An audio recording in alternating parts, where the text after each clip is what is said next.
welcome to another installment of Taste and Traditions at Troy University.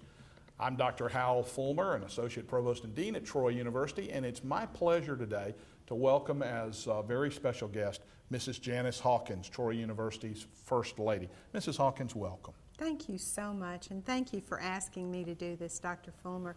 I just want to say to the students gathered here today that this is my favorite thing to do, to be able to talk to you and to get to know you, and hopefully I will have an opportunity to do that. It's just amazing to me that we have such a wonderful student body. I've been to many, many universities, and I can say to anybody and everybody who will listen, we have the finest students at Troy University of anywhere, and I sincerely mean that. So I hope you'll know that I mean that and take that for what it's worth. Thank you, Mrs. Hawkins. It is very special today. We have with us our honors class, and it's a class that's focused on food and culture. So what a great opportunity to talk about cookbooks today with our students in attendance. Now, you decided to publish cookbooks for Troy University. Let's just talk a little bit about those Troy cookbooks. We have more than one, don't we? We do. We have 3, and I have to say that I did it because I love to cook. I love to eat, don't we all? And people love cookbooks. I would never admit how many cookbooks I have, but I have more than I could ever use in a lifetime.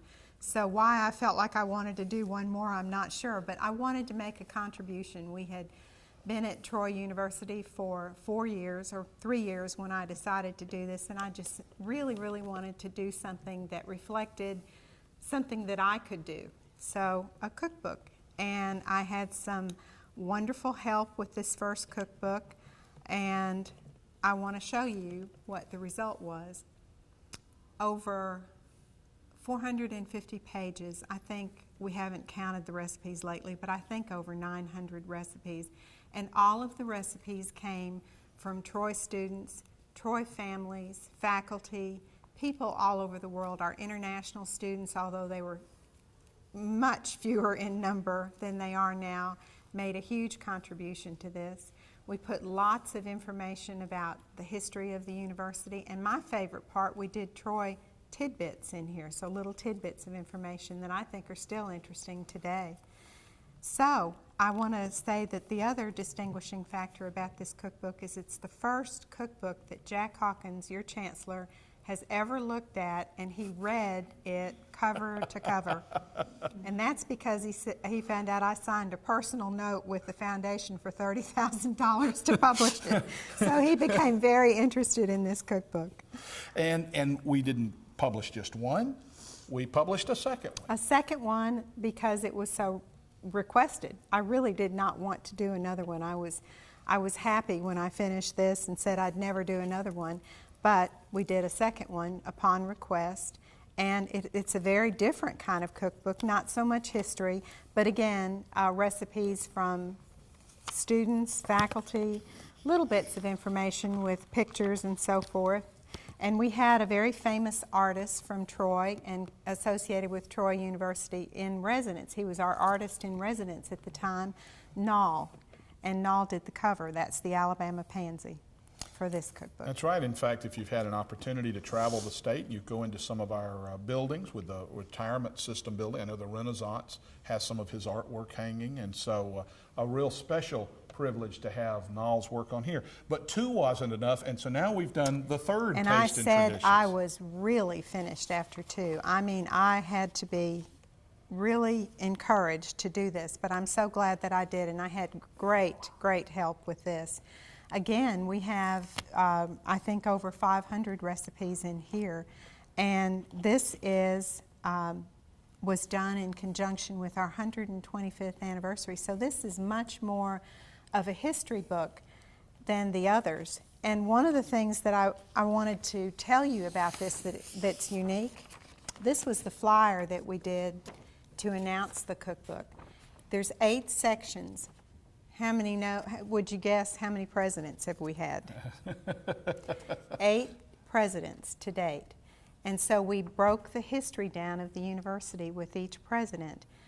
And beginning with traditions and beginnings and holidays and ending with international, which is Dr. Jack Hawkins, and certainly an influence that he's had here.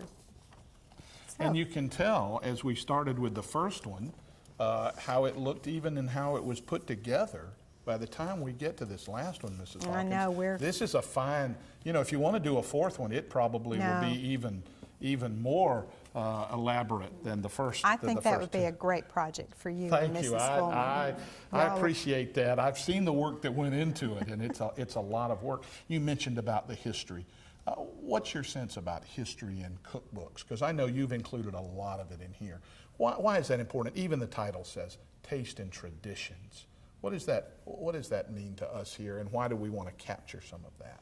Well, taste is obvious. I mean, we're trying to reflect the delicious recipes that are in the cookbook, and traditions, because there's almost always great tradition with food. We have some things prepared here today, and one of the things that I wanted to point out to you about the chess pie that we have that's in this cookbook, the number 3 that we're talking about today. Chess pie recipe was taken from a recipe book that was found to have been published in 1922 by Mrs. Elizabeth Bashinsky. Now, you probably don't know who Elizabeth Bashinsky was, but she was from Troy. Her family established Golden Flake potato chips.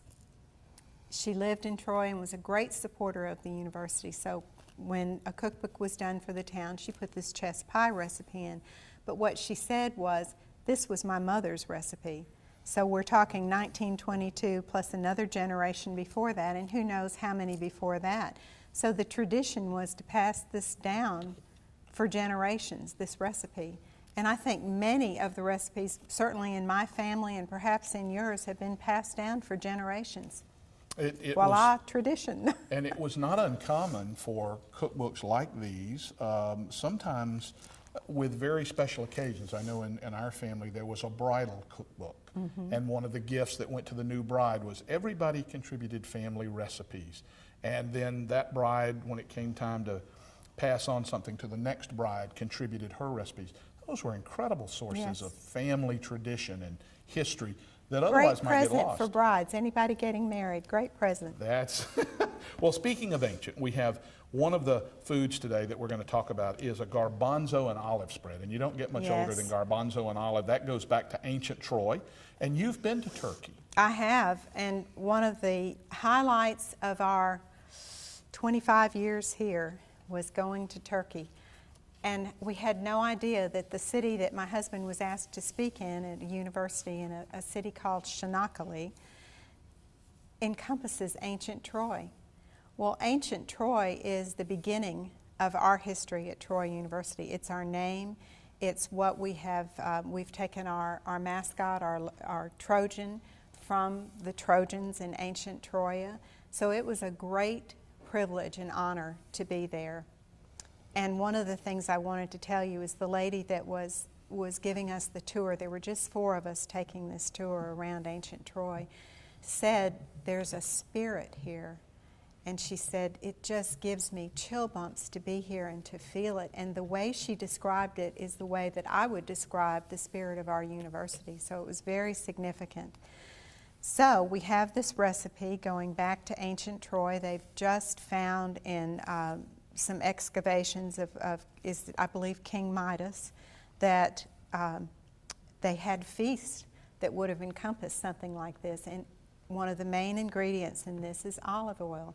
Well, Turkey claims to have more olive trees than anywhere else. Now, I'm sure there are other countries that would argue with that, but around ancient Troy, that's all there is, just massive groves of olive trees. And those trees are not like our trees, 20, 200 years old. These trees are thousands of years old. The other ingredient in this is garbanzo beans, and both used in hummus, which is a food unique to that area and to the Middle East. And when I looked at the recipes, and this is a good example, and I looked at it in the cookbook, not a complicated recipe, fairly simple, chickpeas and olive oil and some seasoning. And we have something that really is quite old and a flatbread, which of course is one of the oldest breads that's out there, and yet it could have been eaten by the soldiers that Homer talked about in the great epic poems. I'm sure it was. And so that's part of that, being connected to the past, that we're not just sprung up here. We have a long legacy as Trojans and as Troy. So, well, part of the cookbook certainly focuses on international. Dr. Hawkins' vision for us as an international university, and as you and I were talking, a real, probably one of the serious legacies for his time as our chancellor. This food is called Sultan's Delight, and it has a lot of ingredients in it, but it too is also an old recipe, and one that has been put together by someone very special for us over in Sedek. I can tell you about it. Well, because of this trip to Turkey, I found out how much I love Turkish food, and I never expected to say that. I can hear what's in Turkish food. I'm not a big fan of hummus, so I thought, well, I'm not going to like Turkish food. Well, I was so wrong. So Ibo, our manager for Sodexo Food Services, I don't know how many of you have had the opportunity to meet him, but he's from Turkey, and he loves to cook his native foods. So when we got back, I was so excited about this. We had our board of trustees for a dinner, and we made his Turkish food. And they have requested it ever since. It's like the most popular food that we serve is Turkish food. So again, he has submitted that recipe, and it's quite lengthy, 2 pages, but it's worth it. And it features lamb. Yes. It features lamb, and I think for many of us that grow up in probably the deep south, our principal foods are chicken and pork and beef. We don't eat a lot of lamb, but when you eat it prepared like this, it's wonderful. Has great flavor, it's tender, and it's such a part of the world that we want our students to explore. Right. You know, we certainly want them to see the world besides beyond the county that we're in and beyond the state that we're in. And so, and one of the ways we can do that's with food. Yes. I think about people who come to eat and they have an opportunity to eat the Sultan's Delight or eat the hummus. They're really participating in something international, just at the food level. Just at the food level. That's right. Well, let me just add that while we were there, they wanted us to experience a typical family meal. And so they had us to a farmhouse type. It was a restaurant, but it was also a home. And they had cooked all day a roasted lamb over an open fire on a, rotisserie type thing. And we sat with several of the people from the university and the family and just had this as a meal and talked about their traditions versus ours. And they were very interested about America, and especially for those that had not been. And, just had a wonderful evening. But again, the whole evening was over and about food. Yes. And one of the things that occurs to me is how much of that we've lost here in our own country, that we often eat on the go. I kid my students that we often eat something that they hand through a window to us. Mm-hmm. We eat with an instrument that's not quite a fork, it's not quite a spoon. We're in a hurry. As we think about that experience for you all and for all of us, what about that notion of family and food and that sitting down? How is that really important, even to us today when we're on the go? Well, I think it's vitally important. I think it's so vitally important that we had a rule in our home, even when our girls were teenagers, and you know how many activities you have, and one is running here and the parents are taking the other one there, and you're eating on the run. But we had a rule in our home that we had a family dinner at least twice and usually 3 times a week. And that meant that Dr. Hawkins had to come home from the office at a certain time to sit down and have that dinner. And his rule was he could go back if he wanted to, but he needed to be home. And what I found is that you socialize over the meal. It relaxes you, and you tell each other what you've done that day. And that's where we kept in touch with each other. Because if you're eating on the run, you're talking on the run. Right. And you're not really getting to know one another, and you're not taking the time to enjoy the things that are so important in life and drawing you closer to each other. And I think food does that, but more than anything, it's the time that you take to be together. It doesn't always matter what you eat, although it's better if it's good. Yes, if it's as good as this, And yes. mothers are busy, and moms and dads now share in the preparation, but it's not so important what is on the table as the fact that you're all at the table. And I'm reminded that one of those words that we use in a spiritual sense applies, I think, in an everyday sense, and that's communion.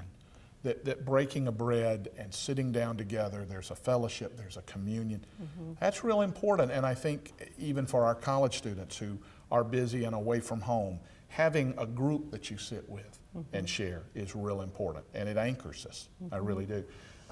Speaking of that, we have a very special recipe. This is Katie's corn casserole, and you have family recipes, obviously, in the cookbook because that's a part of the taste and tradition. Tell us a little bit about Katie's corn casserole. Well, Katie is our oldest child. Katie is speaking of international, she and her husband and our only two grandchildren are in Misawa, Japan right now.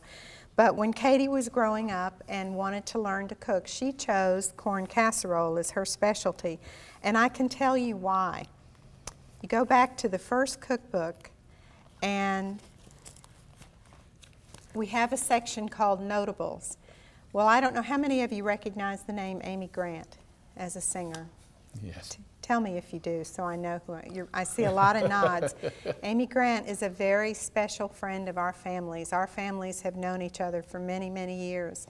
Consequently, when Dr. Hawkins and I came here and he had his inaugural ceremonies, Amy came to sing at the inaugural ceremonies. So my girls grew up. This is the recipe that she gave us, the corn casserole that had been in her family for many, many years.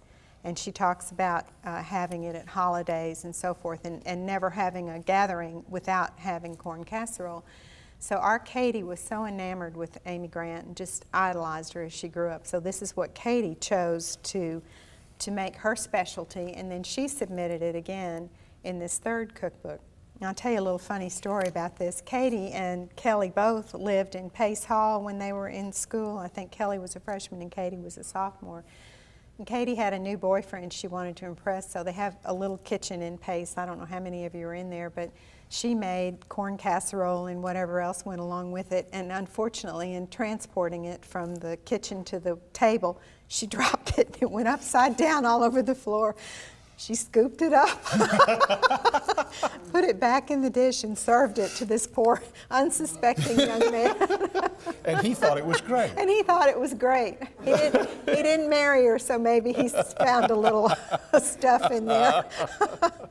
Well, and you know, when we think about that, I know for my own family, and this one for Katie's, there must be others for you, there are those dishes that we serve at holidays. We serve them on special occasions, and you can count on them. Absolutely. We'll have this for Christmas dinner. I was going to say, Katie will be sure. Katie will make sure you have the corn casserole. Were there some like that for you growing up that were passed down that you always had? Oh my goodness, yes, and they're in here. I wish I had tagged the page for you, but my sweet mother is in here, and my mother lived to be 102. And when she was in her 90s, she was still making chocolate pie. And I have never before or ever had a chocolate pie as good as my mother's. I do make that. My girls will try to make that. They will. And there's a picture in here of her making and serving that pie. And the reason it's in here is that the nursing faculty asked her to come speak to one of the groups of nurses in class about aging, and she baked the pies and took it to the class. So yes, we have lots of family recipes. Absolutely. And they're all in here. In fact, my rolls are in here. And when I first moved to Troy, you know Sister Schubert Rolls, I guess, and she was a friend, and we compared recipes, and she kind of tweaked her recipe, and we ended up having the same recipe. She sold her company for a lot more than I've ever gotten, and Troy University renamed my rolls as Troy Rolls. So and they are served at our luncheons and our yes. banquets, and they are amazingly light.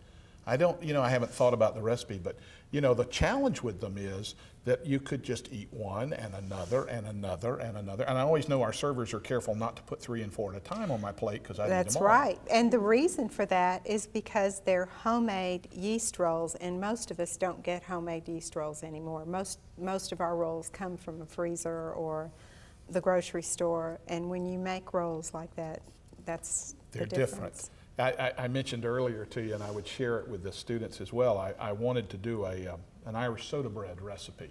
And I looked in a variety of cookbooks, and they didn't look right. And I got to thinking, I thought, Mrs. Hawkins will have one in a cookbook. I just know she will. And sure enough, I found it, and it looked like what I thought an Irish soda bread recipe ought to look like. And so I made it, and it was absolutely wonderful. Now, it was a little heavier than those wonderful rolls, but it was just what an Irish soda bread ought to be. It's supposed to be heavy.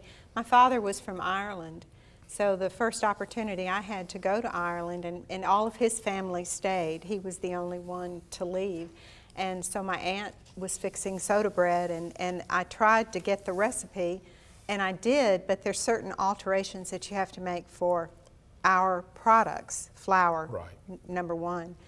And so that's a traditional and original Irish recipe, and it is a very dense, heavy bread. It's wonderful with soups and stews in the wintertime. You make me want to go home and make it. I know, with the weather turning cold. And you actually can hollow it out, too, and put the soup in there and do the bread Absolutely, bowl. what a good idea. Oh, yes, I love the Irish, invite me I love the over when soda you do bread that. recipe. I did. Well, we mentioned earlier the chess pie, and Yes. this sense of having really historic recipes. We don't know quite how old that one is, and I suspect some of these that were passed down and passed down and passed down probably had some modifications, but they were essentially recipes that went back to the 1800s, maybe, at least in terms of how people had passed them down. Do you have a sense in here of some of the other really old ones besides the chess Well, pie? we have a chapter in here of traditions, and all of the recipes are either documented old recipes that we found in, as I mentioned, that cookbook from 1922, and then also many of you all and people that submitted recipes that said this is a family recipe that my grandmother handed down to me, or made some mention of it being a tradition. So there's an entire section in the new cookbook as well as the first cookbook. And sometimes with those older recipes, there's a little challenge because people didn't measure the way. Pinch of this, right? and, Or just yes. put it in and then taste it, and I found that with my own. I spent a lot of time hanging around the kitchen with my mom. That's where I developed a love of cooking, and I would say, how much did you put in there? I know, She goes, measure it. I don't know. I said, could you measure it so I could write it down? She goes, you just put it in. That she's a Just part of by that. feel. By feel and by smell and by taste and by all that. But this is linking us to that 125 years. Yes. And then some for who we are. I noticed on the back there's a picture of the original campus downtown. Our students may not even be aware that we were downtown at one time. And on the inside cover, this is a story you may or may not know. On the inside front and back cover is a map. And this is a map of the original plan for this university that we're on now. And what's interesting about this is this was done by the Olmsted brothers. Does anybody recognize that name? Some of us. The Olmsted brothers designed Central Park, as well as many other famous landmarks, Central Park in New York City, I should say, and many other landmark places in the United States. They did this campus. This was their design, and it was lost. And a faculty member had an ancient desk, and he was so put out by the fact that the desk drawer would not open and close fully. So one day he just jerked the drawer out and looked in the back. This map was crumpled up in the back of that desk. And so now it's framed and hung in one of the conference rooms in the Adams Administration Building with a copy here on the inside of this cookbook. Like a treasure map. It's a treasure map. Yeah, and you can see in their original design the two big quads. Yes. Our central quad with our fountain and statue, and the Shackelford quad with all And the let me magnolias. tell you that the magnolia trees that are in the Shackelford quad are the original magnolia trees that were planted at their request. So Right. More of that tradition. nobody More of that nobody else tradition. has that. They did that elsewhere, but no one else kept their magnolia trees. Right. So What a wonderful connection to say that we're connected to people who are designing places like Central Park. I know. Wonderful. As we move into just the last couple of minutes, I know that when we talk about food, it's also to understand how to conduct oneself when we're eating. And so you on a very regular basis, talk about etiquette and the essentials of etiquette. Would you just talk about that for just a minute? I Certainly. think that's real important in the days of the spork that we're using to eat out of our plastic container these days. spork. That's it. I mentioned that I have the opportunity to talk with classes, and one of the things that I do is to do an etiquette luncheon for the leadership class that Dr. Hawkins started 20 years ago. So I've been doing that now 20 years. And one of the things that I begin by telling them is why, they have such a limited amount of time. They meet with CEOs around the state and they're learning how to go out and be successful. So why would we take one of their very important days for etiquette? And we talk about many things, but one of the things is that, did you realize that over 80% of lunches and dinners that are conducted in business, of course, are conducted over a meal? So let's say you really want a job. You really are having this job interview and the person interviewing you invites you to lunch. And you don't know about the flatware that's on the table. You haven't had the opportunity to learn perhaps which fork is appropriate to use. You don't know what to order. For example, do you wait for the person that brought you or invited you to order so you know what to order, and you order barbecue ribs and you've got it all over you and all over your face, and you may not get the job because of the manners that you use during that luncheon or dinner. So that's just one of the many reasons. We talk about business etiquette because there's much more than just dining etiquette. There's phone etiquette, there's business etiquette, there's interview etiquette, of course, dining etiquette, and it's so important. So that's why we do that. And I do that for lots of groups that ask me to do it. I don't think I've ever said no. So. No, and I think the thing I always take away from that is little things make such a big difference. Yes. They really do. People are watching all the time. People are watching all the time when you least expect it. Wonderful. It has been so good to be with you today, Mrs. Hawkins. I so appreciate you sharing the stories about the food and about the cookbooks, and particularly the way that we have collected real history and tradition over time. I really do. It's a gift that I gave to every member of my family last Christmas. Wonderful. And was proud to do that. And Wonderful. so it's been good to be with you today. It's been good to have you join us for another installment of Taste and Traditions at Troy University. We hope you'll join us again soon. The third cookbook from Troy University, celebrating 125 years of taste and traditions of Troy University, is now available for ordering. This handsome volume is packed with recipes reflecting important themes in the life of the university, and also features reflections on the 125-year history of Troy. Taste and Traditions includes recipes for holidays, entertaining, tailgating, and tried and true family favorites, along with memorable recipes, global cuisine, recipes from the university's early years, and much, much more. No kitchen is complete without celebrating 125 years of taste and traditions of Troy University. Order your copy today. Email events@troy.edu or call 1-334-670-3608. Cookbooks are $25 plus $5 shipping and handling, and are also available from Troy student organizations.